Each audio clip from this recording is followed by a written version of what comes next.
So let's talk about mitochondrial DNA analysis of Misgurnus bipartitus and Misgurnus mohoiti in Northeast China. This study delves into the evolutionary and population genetics of two closely related fish species, Misgurnus bipartitus and Misgurnus mohoiti in Northeast China. Utilizing mitochondrial DNA analysis, we aim to elucidate their phylogenetic relationship, genetic diversity, and population structure. So, itong mitochondrial DNA, study siya na kung saan pinag-aaralan natin yung related species ng Misgurnus bipartitus and Misgurnus mohoiti. Based on mitochondrial DNA, phylogenetic and population structure analysis were carried out to offer important insight into a taxonomic connection, germplasm resources of Misgurnus mohoiti and Misgurnus bipartitus. So, yung mitochondrial DNA, the word phylogenetic, ito yung the study of evolutionary relationship among biological entities, although sa individual origins species. So, ito yung important kasi malalaman natin yung taxonomic connection ng bawat species. Like germplasm. Ano nga ba yung germplasm? Ito yung genetic material of individual that may be transmitted sexually or somatically from one generation to another. So, the phylogenetic tree created from genera Misgurnus and Paramisgurnus showed that the species in the Misgurnus genus were split into two divergent clades and were not in a monophyletic group. Misgurnus Angela caudatus and Bipartitus were grouped together. So, yung dalawang species na yun, sila yung magkagrupo to form monophyletic clades. The Paramisgurnus naman, tapos Dibranus lineage ito naman yung nagko-contain sa mohoiti natin. So, 19 of 21 haplotypes in total were found in Misgurnus individual and Bipartitus mohoiti according to COI gene. So, ano nga ba yung COI gene? Ito yung cytochromes oxidase I, na kung saan it is a gene was used to estimate population genetic diversity and population differentiation ng mohoiti and Bipartitus.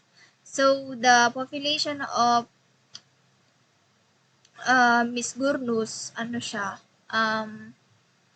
the population of Misgurnus exhibit low nucleotide diversity and high haplotype diversity. Bipartitus as well as Misgurnus population mohoiti had a high degree of haplotype diversity in addition to. So, malalaman natin mamaya kung bakit nga ba low na yung kanilang low na yung nucleotide na diversity nila. Malalaman natin yan mamaya. So, Chinese loach, also known as Misgurnus mohoiti and Misgurnus bipartitus, are primarily found in China's northeast. Yan. Yung dalawang species na yan, matatagpuan natin sila sa China's northeast. Their taxonomic classification is debated due to morphological similarities. Mohoiti more more geographically limited, occurs in the Amur drainage. These loaches are highly valued due to their nutritional content and delicacy. So, yung Mohoity natin, limited lang siya, tapos makikita natin siya sa Amur River, na kung saan meron siyang kakaibang lasa at nutrition. Misgurnus and Paramisgurnus are valuable fisheries resources, but their catching production and wild resources are declining due to overfishing. Yun na nga, kaya naglo-low yung diversity nila, kaya naglo-low yung mga species ng Misgurnus kasi naapektuhan sila ng overfishing, ganun. Kahit yung pinakamaliliit sa kanila is hinuhuli. Kaya masyadong dahil sa sobrang masarap kasi yung panglasa nila, syempre delicacy, ganon.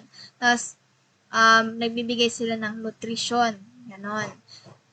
Pero naapektuhan yung species nila kasi nga, kahit maliliit, parang sa kanila is kinukulture na rin.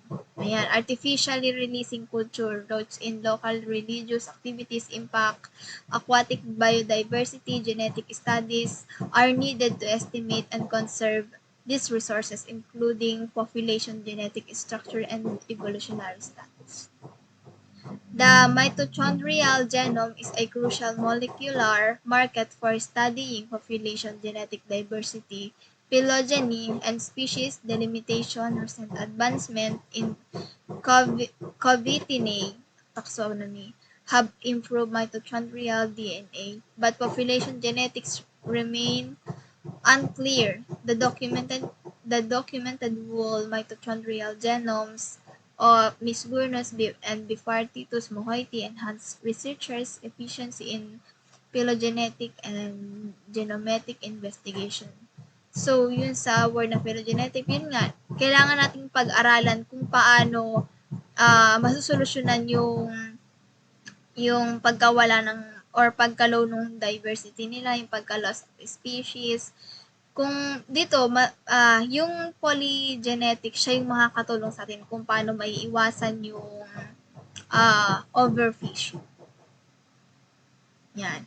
Ito yung dalawang species, like Misgurnus mohoiti, tapos Misgurnus bipartitus. Bali, yung Misgurnus mohoiti, yun nga, katulad ng sinabi ko kanina, is natin siya sa Amur River, basic in Northeast China. Tapos yung Bipartitus naman, siya yung north of Yellow River in China. So, sampling and DNA sorry. A total of 108 Misgurnus mohoiti and Misgurnus bipartitus wild individuals were collected from 9 northeastern China sites. Loach samples were anesthetized with ethyl carbamate.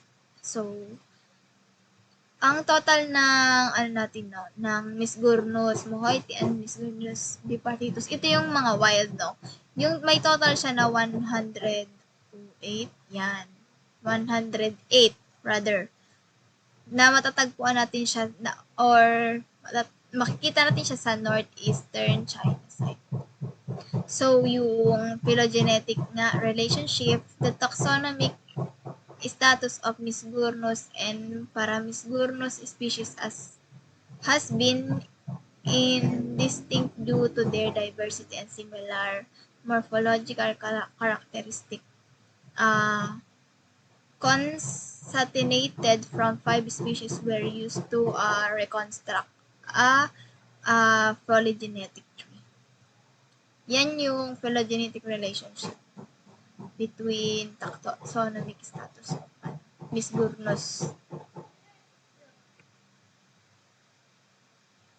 So, importance of mitochondrial DNA in evolutionary population. So, mitochondrial DNA plays a crucial role in evolutionary and population genetics studies due to its maternal inheritance and rapid mutation rate. So, punta tayo sa phylogeny. Ayan. Yung mitochondrial DNA mutation can be used to trace the evolutionary history of species and population. Yan, yung phylogeny, siya yung makakatulong para matrace natin yung history ng iba't ibang species o yung iba't ibang population. Sa phyloge phyloge phylogeography naman, ito yung mitochondrial DNA can reveal how um, population have moved and adapted over time. So, siya naman yung makakatulong sa atin para ma-adapt natin yung iba't ibang species. Yan. So, yung sa population structure naman, or mitochondrial DNA or mtDNA variation helps determine population connectivity rather and genetic diversity within a species. Siya naman yung makakatulong para ma-determine natin yung yung pagkakakonekta ng iba't ibang species. So, conservation naman, mitochondrial DNA analysis helps identifying endangered population and develop conservation strategies. So, dito naman, sa conservation naman, dito naman natin malalaman yung yung or ma-identify yung kung sino na nga ba talaga yung mga endangered species or kung ano-ano na yung mga endangered species natin na kung saan madedevelop ito rin yung tumutulong para ma-develop yung conservation strategies. So, overview of the two closely related fish species, Misgurnus bipartitus and Misgurnus mohoiti. Yung Misgurnus bipartitus are typically smaller in size, inhabiting shallow water, can be found in both river and lakes. While yung Misgurnus mohoiti naman, larger in size, preferring deeper water, mostly found in river with strong currents. Ayan. Ito yung Misgurnus naman is mas malaki siya than Misgurnus bipartitus. Yan. Tapos yung similarities naman nila is both species are characterized by their elongated bodies, small scales, and bottom-dwelling behavior. Both species are highly adapted to their specific habitat. Though yung pagkakahawig nila, meron silang parehong mahabang bodies na kung saan pareho din sila ng scale. Yan. Tapos na kung saan nakaka-adapt din sila ng iba't ibang specific habitat.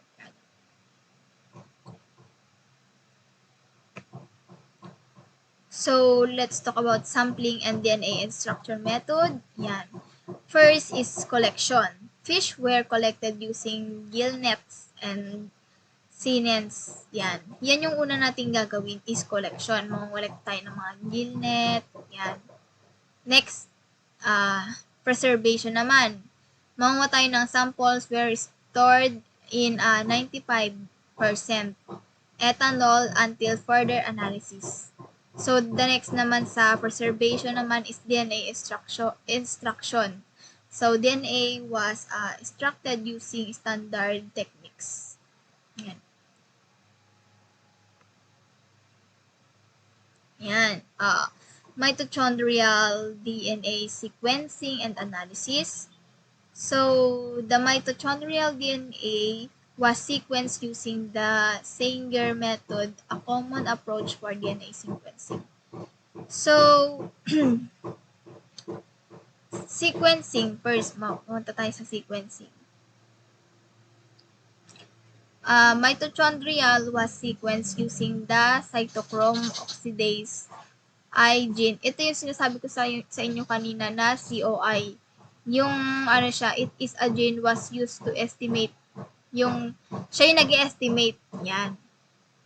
So, alignment. Sequence were aligned using clastal. Yan. Tapos yung phylogenetic phylogenetic analysis was phylogenetic trees were constructed using Ba- Bayesian inference. Yan, yung katulad ng sinabi ko kanina, kung ano nga ba yung phylogenetic analysis yun. Di ba, ano siya about sa study of evolutionary relationship ng magkaibang species. Rather. So, genetic diversity, ito naman yung genetic diversity was assessed using haplotype diversity and nucleotide diversity. Yan. Sila yung nag-a-assess using haplotype diversity and nucleotide diversity. Yan. Phylogenetic relationship between the two species. Phylogenetic analysis revealed distinct evolutionary lineage for Misgurnus bipartitus and Misgurnus mohoiti. Phylogenetic tree. The phylogenetic tree showed a clear separation between the two species, indicating distinct evolutionary history. Yan. Ulit-ulit lang tayo, no? Sinabi ko na kanina kung ano yung, di ba, phylogenetic. Siya, yan, nag-show siya ng clear separation between dun sa dalawang species na kung saan ini-indicate nila yung distinct evolutionary or tsaka yung history. Divergence time estimate suggested that the two species diverged millions of years ago. Yan. Katapos nun, di ba, nag-estimate naman sila na kung saan yung dalawang species na yun is dinadiverge nila ng million years ago na. Tapos evolutionary history naman, the result provide insight into the evolutionary relationships and divergence times of two species. Yan. Yung history nila is nagpo-provide sila ng insight into two evolutionary na relationship din. Tapos nagda-diverge sila times of two species.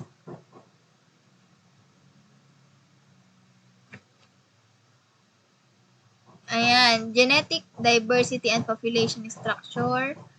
Ayan, genetic diversity and population structure were assessed to understand the variability between population of two species. Ayan, Misgurnus bipartitus, tapos Misgurnus mohoiti. Yung haplotype diversity, yung Misgurnus bipartitus, high siya. While yung mohoiti naman is lower. Tapos yung nucleotide diversity nila is yung sa may bipartitus is moderate. Then yung sa mohoiti is low pa rin. Yan. Ayan. Implication for the evolutionary status and population dynamic. The finding have important implication for the conservation and management of two species in Northeast China. Genetic bottleneck. The lower genetic diversity in Misgurnus mohoiti suggests a potential genetic bottleneck which can make a population more vulnerable to environmental changes. Ayan. Kasi yung Misgurnus mohoiti, smaller siya than bipartitus. Kaya, parang mas mababa yung potential niya sa bipartitus. Yan. Tapos, population structure, the analysis revealed significant genetic differences between population, highlighting the need for localized conservation efforts. Yan. Siyempre, as a population, kailangan din naman natin na mag-effort para lang para yung population nila is tumaas ba? Dapat sundin natin na wag munang kukunin yung maliliit. Siyempre, para makapagparami, wag kukunin yung may itlog para mas makapagparami sila. Sa evolutionary history naman, the result contribute to a deeper understanding of evolutionary history of these species and their adaptation to specific habitat. Ayan. Comparison with previous studies on related fish species. So, the findings were compared with previous studies on related fish species in Asia, highlighting the importance of mitochondrial DNA analysis in understanding fish evolution and population genetics. So, sa similar trends, the study confirmed similar trends observed into related species such as low genetic diversity. Ito yung Mohoiti, in some population and distinct evolutionary lineage. Yan, parang na-observe natin na yung Mohoiti, parang low yung kanyang diversity than Bipartitus. Geographic distribution, the study provide further insight into the geographic distribution of genetic diversity within this species. Ito naman yung study na kung saan nagpo-provide siya ng insight para makapag-distribute of genetic diversity ng mga species. So, conservation implication, the finding reinforce the need for conservation measure to protect genetic diversity and ensure the long-term viability of these species. Ito naman sa conservation implication, dito naman is para ma-sure natin na na-protected yung genetic na diversity ng ating mga species. Lalong-lalo na yung na Misgurnus mohoiti kasi siya yung low diversity. Mas mahalaga or importante na malaman natin kung paano nga ba mag-high yung mga species nila. Kung paano sila makapagparami. Kung paano natin dapat alagaan, kung paano tamang pag-aalaga rather. Ayan. So, conclusion, further research directions. The study provides our comprehensive analysis of the evolutionary status and population genetics of Misgurnus bipartitus and Misgurnus mohoiti in Northeast China. Future research should investigate the impact of environmental factors on genetic diversity, such as habitat fragmentation, population. Yan. Sa mga future researchers daw natin, nag-i-investigate sila kung paano ma-resolve yung mga endangered nating species. So, conservation strategies. Further research is needed to develop effective conservation strategies for this species. Yan. Yung kailangan nilang mas ma-develop nga yung conservation strategies ng mga species na endangered. Species management, implication, ayan. The findings provide valuable information for management these species and their habitats. Siyempre, kailangan nating ma-provide yung tamang pamamaraan or yung tamang management ng mga habitat ng ating mga species para mas hindi less stress yung pagtira nila doon. Dapat nating alamin kung ano nga ba yung mas makakabuti sa kanila. That would be all. Thank you.